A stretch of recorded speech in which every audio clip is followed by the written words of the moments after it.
Okay, we are going to get ready to start. All right, so we're just waiting for other people to come on.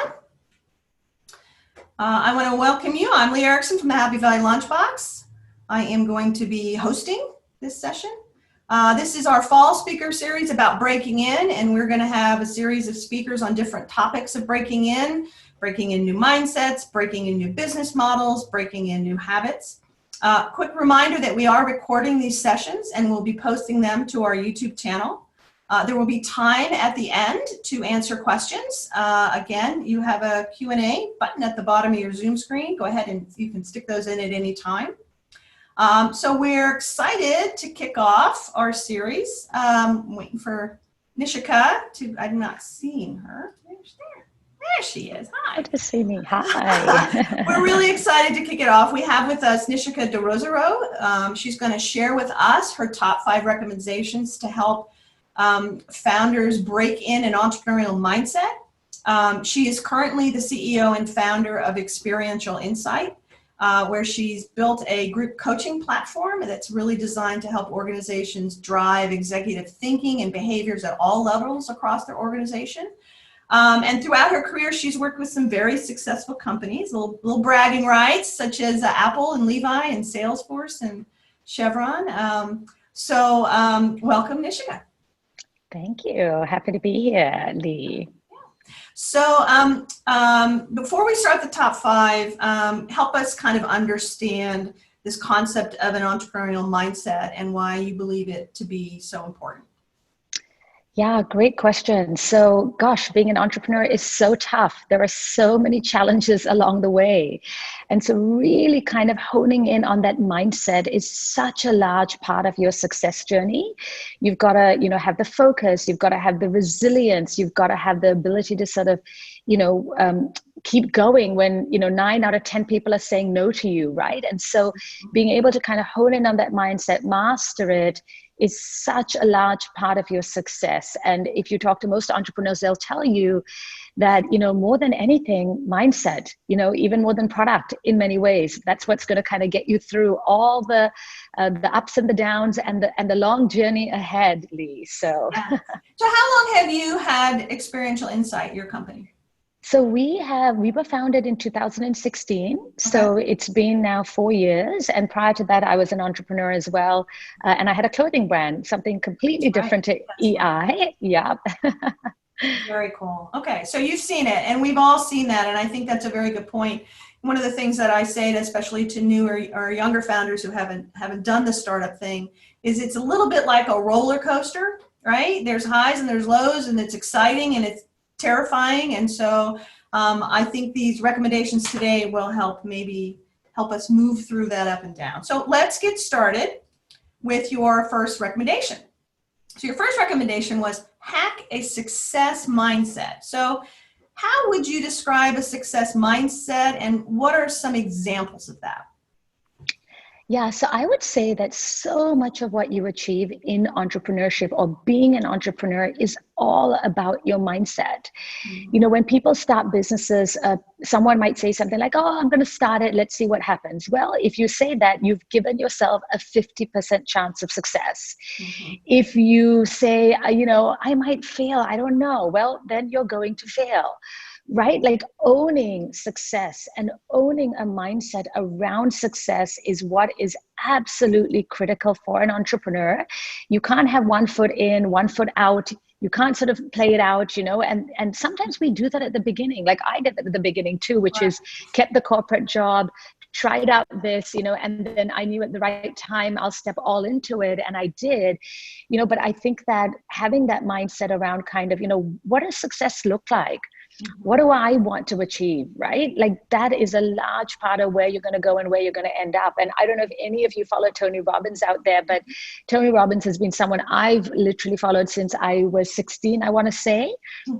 And I really believe in the power of tuning your mind and constantly working through self-limiting barriers, any roadblocks, and envisioning success. What does that end journey look like? And so much of being an entrepreneur, more than any other role you'll ever have, is all about envisioning that successful mindset.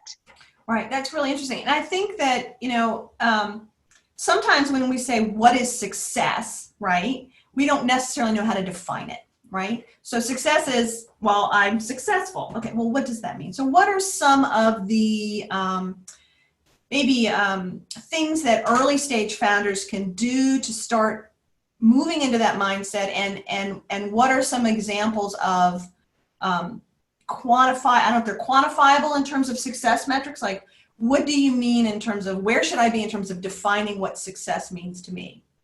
Yeah, such a good question, right? Because it seems so ambiguous and so big. I think that as a founder, you have to really be thinking about milestones, right? Because success means different things at different times.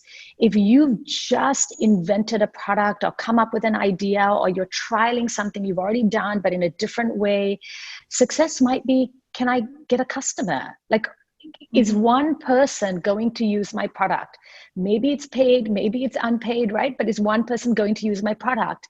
Maybe the next level of success is are multiple people going to use my product? So I think just having milestones associated with success is really key, because you've got to walk before you run. And you absolutely have to celebrate the small wins, because it's going to be so many small wins in the interim, right? Like, you're going to be marching towards these small wins that if you don't celebrate them, you'll miss half the journey.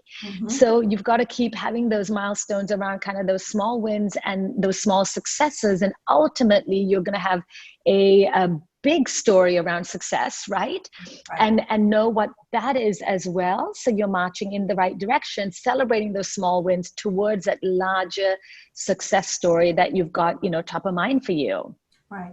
Oh, and so I think that's great advice, right? So yes, you are thinking further out, but you have to have quantifiable, more reasonable goals, right?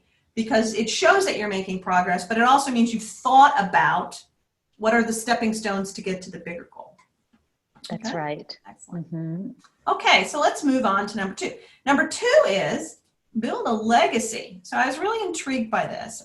So what do you mean by legacy, and why is legacy so important in terms of this mindset? Yeah, such a great question. This is one that I really love and resonate with, because I think oftentimes, entrepreneur or not, we forget about the fact that we all need purpose in our lives. And, most people go through life trotting along, happy, content, whatever, and then they wake up sometime in their mid-30s, mid-40s, mid-50s, and may have a moment of crisis where they're like, oh my gosh, like, what is my legacy, right? Like, what have I been doing for the last 10, 15, 20 years?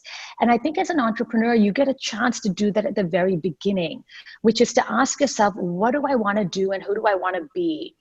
And, when it comes to what you're building, there are sort of a couple of things you need to think about. There are various forms of kind of being a founder. Are you a sole person consultant or contractor, right? That's one form. Another is, am I a small business owner?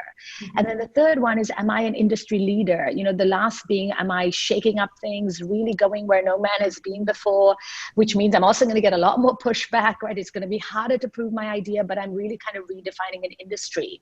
Whatever category you fit into, it all doesn't matter. The bottom line is you're a founder, and thinking about what you want your legacy to be is important. Your legacy could be as simple as, I want to run a business for the next 10 years and not have to think about, financial obligations after that, right? Or I want to build a company that lasts 100 years and gets passed through generations, right? I mean, whatever that legacy might be, it doesn't matter, but thinking about it really does, so that you have a sense of purpose when you wake up every day and you're working towards something bigger, which is so much more motivating than if you're just thinking about, what do I need to do tomorrow? Yeah. Yeah, no, and it's interesting. We work with a lot of young people, and we are seeing much more purpose-built or purpose-driven businesses, right?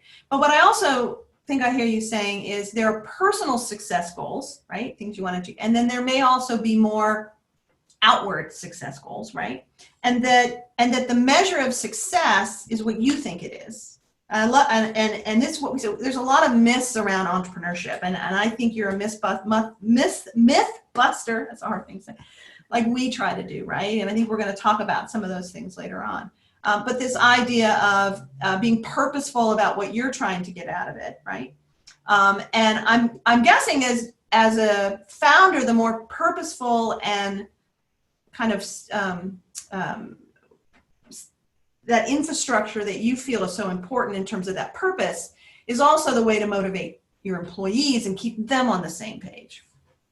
Totally, absolutely. I mean, when you build something that has a vision and legacy behind it, people feel inspired, right? They feel connected, and there's an incredible ripple effect that happens from there, actually. Right.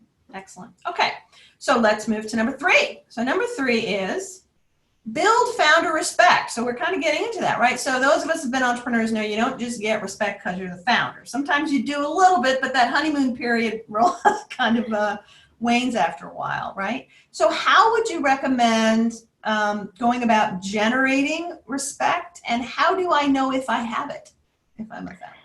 Yeah, such a good question, especially the last one, Lee.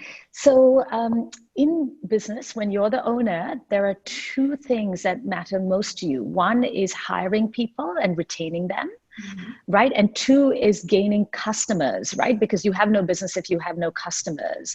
And in both of those instances, respect absolutely matters. First of all, let's talk about the people you can attract into the company. People are going to be attracted to work for you because they respect you, because they respect the idea, because they feel like there's something there. Oftentimes you might hear of someone saying, oh, this person had an incredible idea. I was sold on the idea, but yeah, I can't work with them. I'm not sure they know what they're doing. I'm not sure that they're really a thought leader or that they're open to other people's thoughts or ideas, right? So, and your customer could also say the same thing, right? Which is great product, but the team and the founder doesn't get customer service. They don't understand how to kind of really drive for our needs, right? So gaining and keeping founder respect is so important from the perspective of how you're staying ahead of knowledge. Are you staying ahead of industry trends? Can you always be someone who educates other people and informs other people when you're at the table? Can you attract key talent? And the people you attract at the beginning may not be the people who stay on throughout the organization, because you'll need to upgrade your talent. Who you bring on in your first year is not always and generally not who you need in your second and third year. Can you attract the big wigs from the big companies in your second, third, fourth years of business, right? Do they respect you enough to come join you, right? And so there's so many aspects of that. And then do you treat people well? Are you a kind human?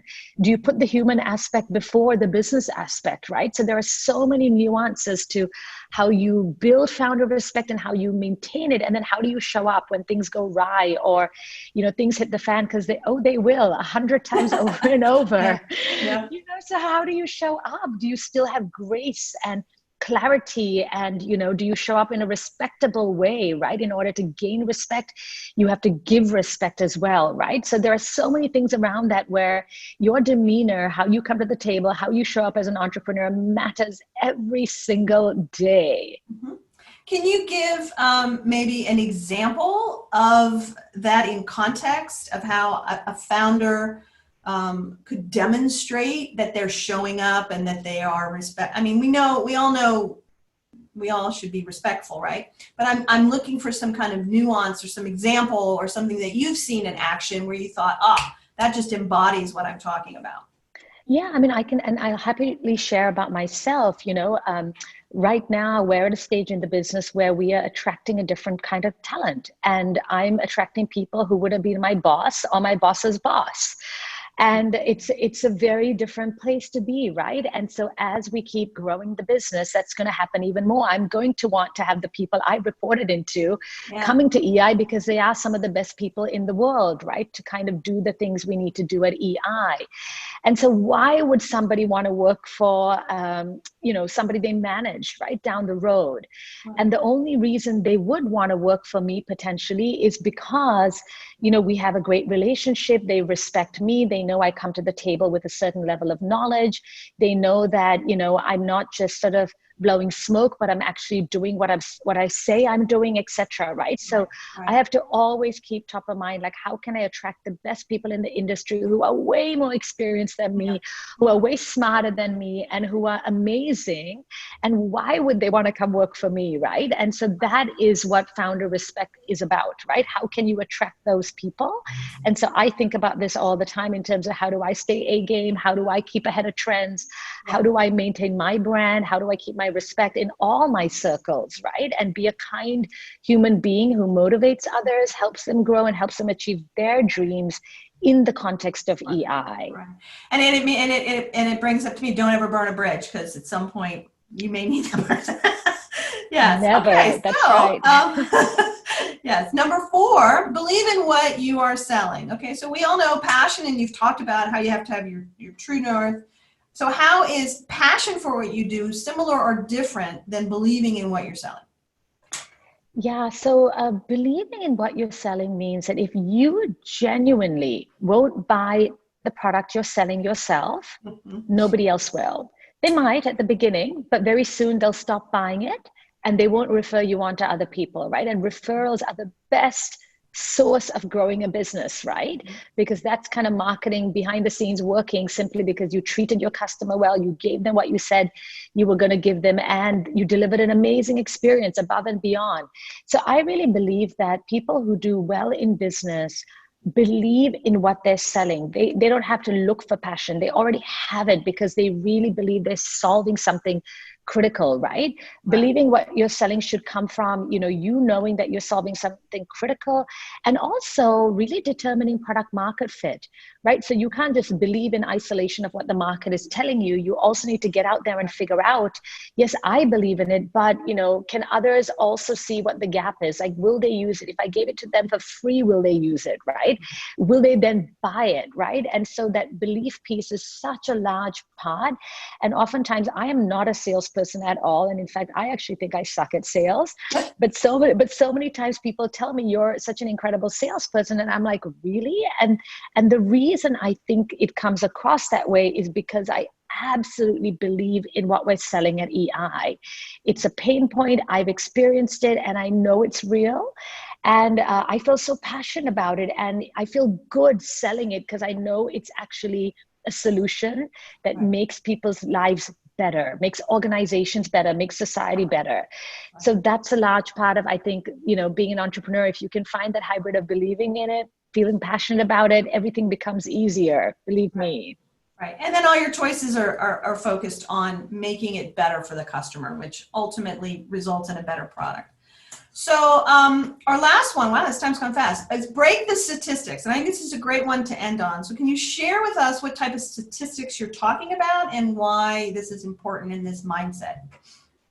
Yep, absolutely. So oftentimes we get told that because you fit into a certain category, you maybe can't do things. The statistics tell you X, Y, Z. If you're a woman, you have a harder chance of raising money. If you are from a community of some sort, you might not be able to do X, Y, Z, right? And all of those things are true to some degree, right? Because no one made it up. These are data points. However, if we go back to kind of the whole piece around hacking a success mindset, I really believe that, in order to break statistics that we've been told, we need to believe that it's possible, right? And I am a woman. I'm also a brown woman. And last year when I went through my first round of fundraising, I remember so many people saying to me, oh, it's so much harder for women to raise money. So, if you don't raise it, don't worry, etc. And I was like, absolutely not. I'm going to raise it and I'm going to raise more. And guess what? I raised a round of funding, quite a heavy round of funding in 4 weeks, and we were oversubscribed.